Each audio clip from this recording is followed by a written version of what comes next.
The House of Commons resumed sitting yesterday, and it has already been a very tumultuous start. The stunning first day saw a Liberal MP cross the floor to join the Conservatives. Ontario Liberal MP Leona Alleslev says that party has a better grip on the issues facing Canadians. She was welcomed by leader Andrew Scheer of the Conservatives.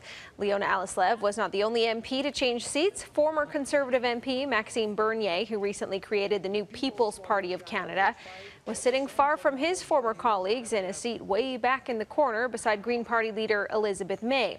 This is where we bring in Danielle Smith from Global News Radio, 770 CHQR, to continue the conversation. Good morning, Danielle.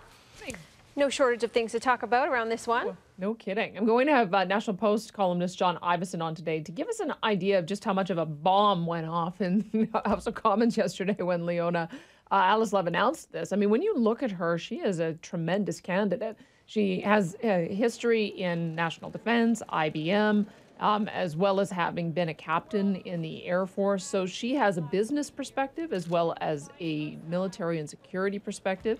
And when you looked at her speech yesterday, she sounded like a conservative, sounded like she'd run for the wrong party in the first place. And so for her to stand up and say that she wants to join Andrew Scheer's team, obviously a really positive bump for him, at the same time as having lost Maxime Bernier in the last couple of weeks. So we'll also be interviewing Maxime Bernier today because there's some developments along that front. I had been skeptical that he would be able to have enough time to develop a full broad-based party, able to fundraise and run candidates in every riding. Well, it sounds like it may well be that the Libertarian Party, which does have that national infrastructure, may be interested in a merger with him, in which case he has an instant platform and the instant ability to run a full slate of candidates. So that also adds into the very interesting mix Yeah, of things what's going on federally. Fall into place a little bit for him if that is the case. And speaking with Andrew Scheer and his Conservatives, is this one floor crossing enough to build any momentum, or is this just a one-off? I think it depends on a couple of things. One, I want to talk to John Ivison about how controversial this will be in her particular riding. As you know, sometimes floor crossings are not always well received.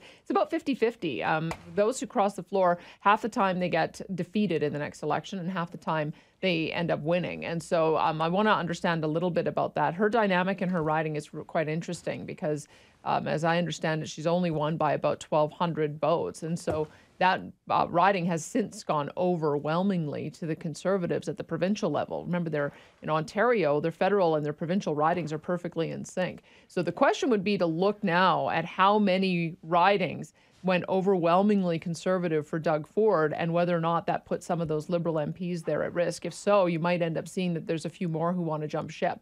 And it sounds like there's a few more rumblings of dissatisfaction behind the scenes along the very same lines that Leona Alleslev was articulating yesterday. Well, it's all very fascinating to me. I just grab the popcorn and see what happens on my side of things. Me too. Thanks, Danielle. Thanks.